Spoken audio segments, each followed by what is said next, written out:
Hey guys, welcome back. We are back today with another Ren reaction. This is the third one, and today I'm reacting to something else that a lot of you requested, which is chalk outlines. And I'm doing the live version because several of you specified that that's the best version to react to. So got that queued up here. We're gonna go over that. I've heard that this song is yet another really emotional tearjerker one, especially for someone who I know is going to relate to it very well because apparently this is one about his inner battle and fight with healing and all of that. Without further ado, let's get into it, and I'm ready to handle the tears if they come, which they probably will. So, Chalk Outlines, Ren and Chinchilla. I don't know Chinchilla either, so this is my first exposure to that artist. I'm really eager. I'm looking at the opening scene of this here. I'm seeing all of these books with stuff written on like the pages. I'm just having trouble not going and diving into that, but we've got a video to get through. So here we go. Chalk Outlines live.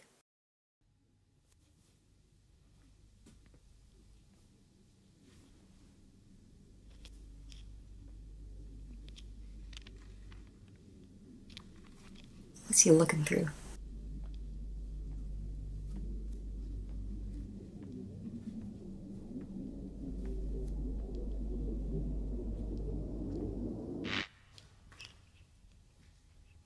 Got a little bit of lights flickering again like in High Ren.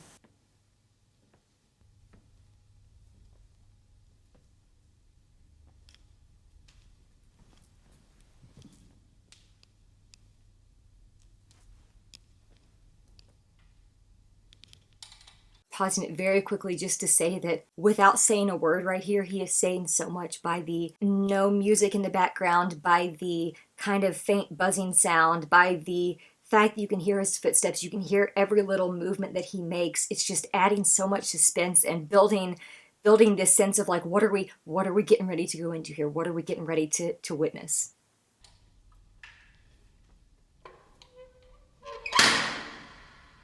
Sorry, sounds kind of get me sometimes.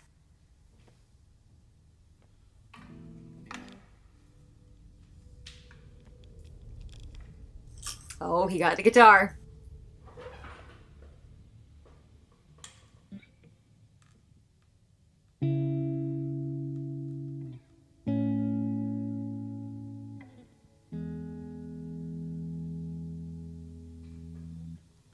I'm still here in this bed that I crawled in.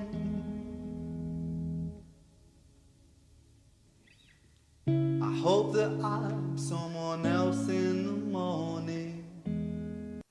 I'm gonna do my best not to pause this every two lines, but again, it's a really emotional one, I can already tell. I know that there was a time in his life where he was in bed for 23 hours a day. That was me for several years, and some days, like this past weekend, after I posted 2 or 3 videos the previous week, I was literally in bed and having to crawl around my house again, and I felt like I was thrown back to like several years ago when that was my everyday reality. And that line there, I'm still here in this bed that I crawled in. I hope that I'm someone else in the morning. I didn't know I was going to start crying after the first 2 lines. So many times that I have just wished that I'm anyone else, dealing with just about anything else, and not going through what I'm going through day in and day out, and I can hear it in his voice. It's just his guitar there. The background instrumentals, it's still very sparse, like it's just him playing guitar, and his voice is so beautiful. It's almost just like another instrument. He uses his voice so well and so effectively, and just hearing his voice sing those lines touched something in me that I don't really have the words for, but it hit hard, and we still got the rest of the song to go.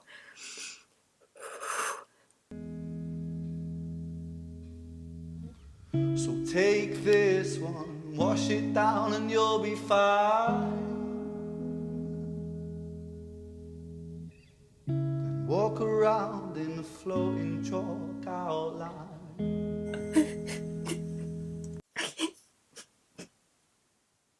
I didn't expect to lose it before the first verse was even completely over. So take this one, wash it down, and you'll be fine. Like he's mentioned in the other songs that I've reacted to. They throw pills at you and say, okay, well, this will be the one that helps. This will be the one that helps. Just take it. Just take it. Just take it. Just wash it down and you'll feel better. And then you rarely, if ever, do. If they don't get it right, especially. And then the line that he said there, then walk around in a floating chalk outline. So like chalk outlines are the things that you see when they're assessing a scene where someone has died and they have outlined the body. So he's like walking around feeling like he's already dead in this world, despite the fact that he's alive, because he is stuck in his bed. He is stuck in this pain, in this prison of illness that is just so suffocating and literally makes you feel like you're not even a living person at times. Oh my gosh. Rewind just a little bit.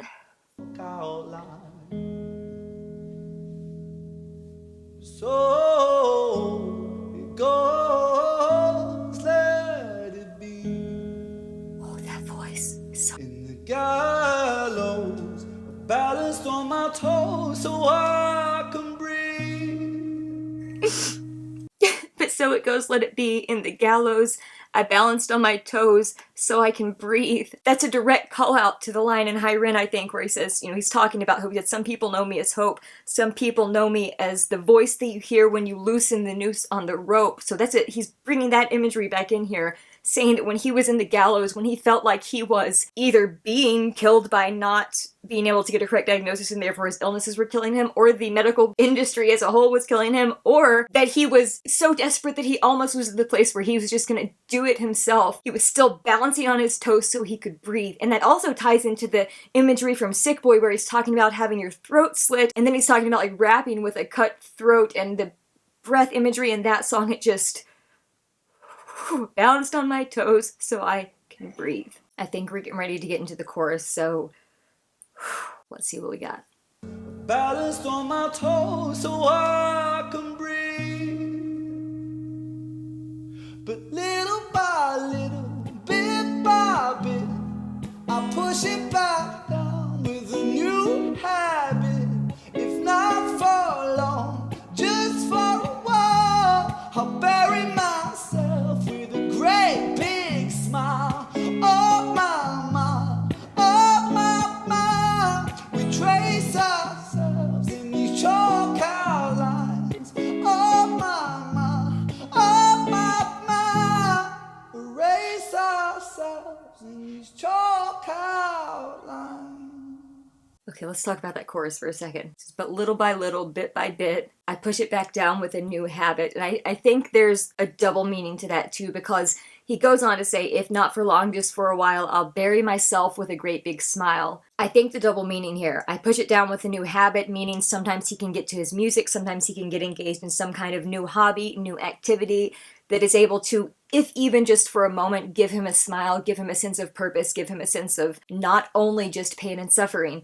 I think the other meaning here is a lot of times when you're going through, I'm of course going to relate this to eating disorder recovery as well as recovery from anything, chronic mental, physical illness, anything like that, because so often, like specifically for me in eating disorder recovery, anytime you take the jump into recovery to say, okay, I'm going to stop using X behavior, I'm going to stop doing this thing over here because I know that that's disordered. If you are not constantly monitoring it and making sure that you are hyper aware of what is trying to take its place, when you feel like one of your go-to eating disorder behavior coping mechanisms was taken away, you feel like there's no choice, and it's almost an even stronger pull to go towards the other ones that you didn't maybe quite have as strongly, or maybe didn't have at all, and you're just replacing them because you feel like one of yours has been taken away. I think that's another angle that we can see that from, and it kind of follows with the line, I'll bury myself with a great big smile, because a lot of people, specifically in eating disorder recovery, have co-occurring issues with substance misuse or abuse, and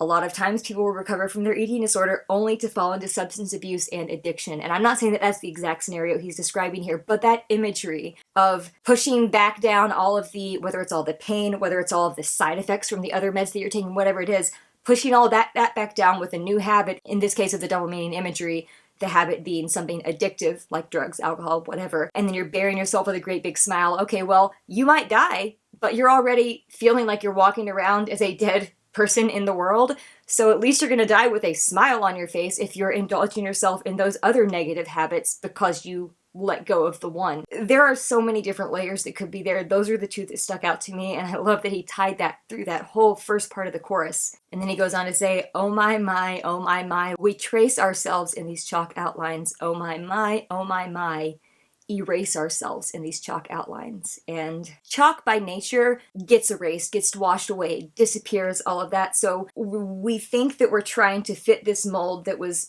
drawn out in this chalk outline. We trace ourselves, we trace our lives, and we feel like we are living chalk outlines, meaning we're living, but we really feel dead walking around this world, and then that erase ourselves in these chalk outlines. Like I said, chalk is not permanent, it gets erased, and that line could again go either way. It could be erase ourselves in these chalk outlines, meaning erase what we thought we were going to be, erase what other people are telling us we need to be and what they expect, and then come into our own. Or it could tie back in to the imagery of losing your life, whether that's by your hand or any other means. Go into verse 2. Chalk outline. Sertraline and a sip of serotonin. Don't cry, 'cause there's a pill for everything.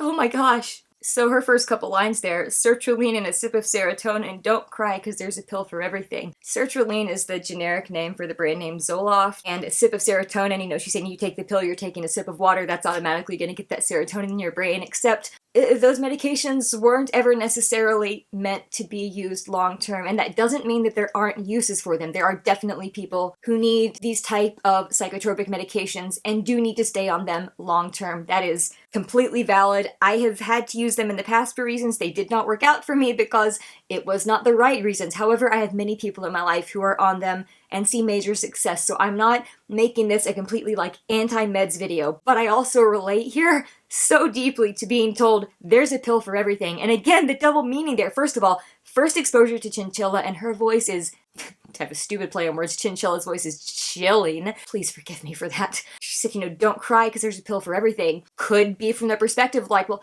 don't worry about what you're feeling because we can give you another pill to take care of that. But could also be, we'll give you this pill that will take away your very ability to cry, even about the things that you really actually do need to cry about and process, because we would rather see you paint a smile on your face and take another pill and pretend like everything's okay when it's really not. You just can't show your emotion because it's all been blunted.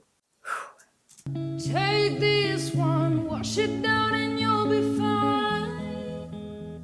That voice. The feeling goes and you draw a chalk outline. So it goes, let it be. Oh, their voices together. Oh my gosh. In the gallows, I'm balanced on my toes so I can breathe. I didn't think that that line could get more powerful than it was the first time. Yet, the perfect harmony in their voices, the way that they are in perfect sync, the desperation that you can hear from each of them in this, it just somehow makes that pre-chorus line hit even harder. In the gallows, I balanced on my toes so I can breathe. Oh, I want to let that line breathe for a minute. Because my gosh, the way that they're delivering this together is masterful. Toes so I can breathe. But little by little, bit by bit, I push it back down with a new habit. If not for long, just for a while, I bury myself with a great big smile. Okay, so in the Sick Boy video, there's that one part where he gets up in the face, like literally right in the face of the person who is being this like psychologist interviewing him and all of that. And I'm just noticing the juxtaposition here where they're like getting really, not like right in each other's face, but they're getting really close together, looking at each other, delivering this message, delivering these words that they both resonate to. I don't know Chinchilla's story. I don't know what she's gone through in life. I don't know exactly what she has struggled with, but she very clearly understands the concept and the message that Ren is getting across here, and she's also getting across because she had that whole verse herself and is also singing with him. So I'm just amazed. I'm just amazed, and the way that they're looking at each other, and again referencing that, just trying to replace all of the pain with another habit that might work for a little while, but then again there's the double entendre. I'll bury myself with a great big smile. Whew, let's keep going. Great big smile. Oh mama, oh mama. We trace ourselves in these chalk outlines. Oh mama, erase ourselves.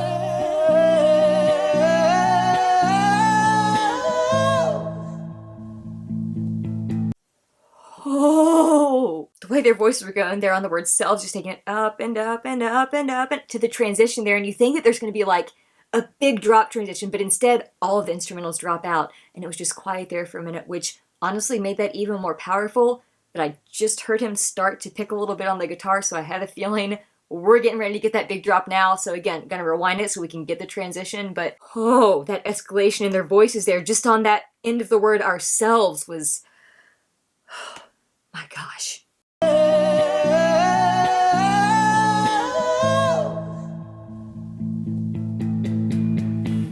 It's such a perfect day. Take it just in case. Take it just in case.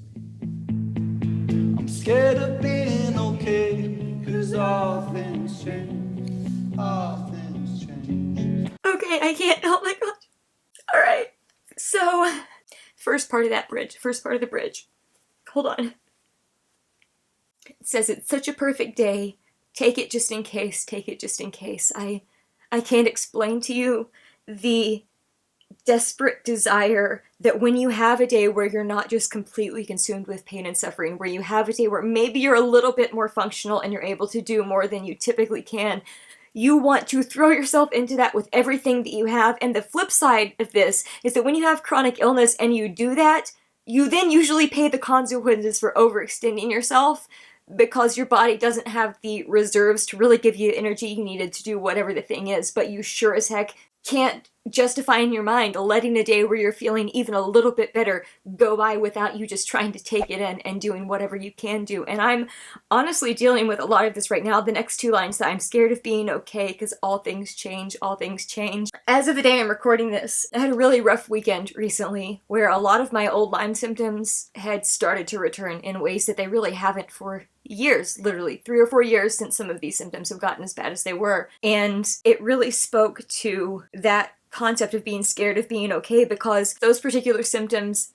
had calmed down for the most part for the past few years. Obviously, there's still a bunch of other crap that goes on every darn day and new stuff that I wasn't necessarily dealing with then, but I have always been scared. When you have a chronic illness, the thought of healing is even scary, especially if you know it's an illness that can rear its head if given the right circumstances in life again. If it has affected your nervous system, if it has affected your immune system, if it has affected anything like that, you have to be really wary. I guess you don't have to be, but you tend to be really wary of healing, because you know that, like that, things can change. You can go back into the spiral of pain and suffering and depression and whatever else comes along with what you're struggling with. And that's a concept that I think a lot of people who aren't dealing with chronic physical or chronic mental illness, I don't necessarily think that they can relate to that unless you've experienced it, because it's hard just on the surface to say, hey, I'm scared of being okay. But the subtext to that is that next line, because all things change, meaning that if I reach this point of healing, if I reach, for me right now, again, we'll go back to the example of recovery, but this also is for Lyme disease, for all mental illness, for whatever, but an eating disorder recovery. A lot of me is scared to go through this recovery process and keep moving forward, because I'm scared that even if I do that, my physical illnesses are still going to be just as bad, just as painful, just as debilitating, just as insert negative adjective here as they have been, if not more so. So it's hard for me to see a life that's not pain and suffering, because all things change. So sure, maybe if I go through recovery, I'll have gone through recovery. That's awesome. That's still not a guarantee that my life is not going to be limited and debilitated by all of these chronic illnesses. And it's just a really deep, really hard concept to explain if you haven't experienced it. The fear of being okay, because you're always in the back of your mind worrying about what one little thing could happen that could then trigger the cascade of symptoms, the cascade of illness, the cascade of sending you back into bed for 23, 24 hours a day. It's terrifying. It's terrifying. You want to be okay. You desperately want to be okay. I want to be okay. It's also terrifying because I know that if I get to a point where I let myself feel secure in that okayness, it can be taken away like that. All things change. It's such a perfect day. It's a beautiful shade. It's a beautiful shade. I'm scared of being okay, 'cause all things change. That harmony. Oh my gosh. But little by little, bit by bit, I'll push it back down with a new habit. If not for long, just for a while, I'll bury myself with a great big smile. Oh my, oh my, oh. kidding me? Oh my, oh my. Erase ourselves in these chalk outlines.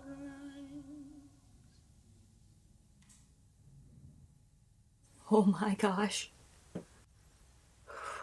I'm speechless. Starting from the end there, you saw there was the very faint sound of that light switch being flicked off, and so it went dark there at the end.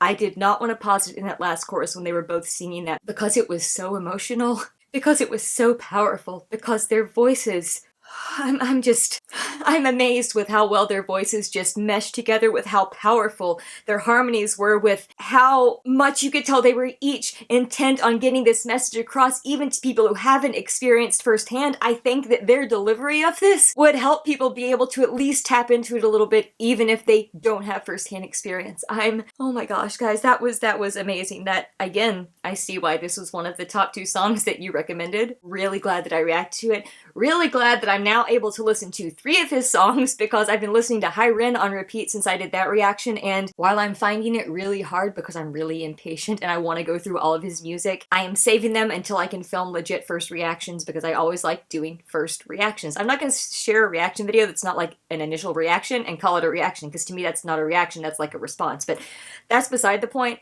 That's just the personal way I like to do things, so I will be recording more. Again, thrilled to be on this journey, thrilled to be going down this rabbit hole, can't wait to see what all is left in store. And I'm thinking the next one I'll do, I'm not sure exactly which one, but I think it'll be one of the more like upbeat, rappity-rap songs, so I can get into that kind of stuff. These first 3 were amazing masterpieces, but it has been an emotional ride. And as much as I love this music, and I love music that brings up those emotions in me, sometimes even I gotta get a break and do something a little lighter. So really looking forward to getting into that, and I'll see you guys in the next video. Take care of yourselves.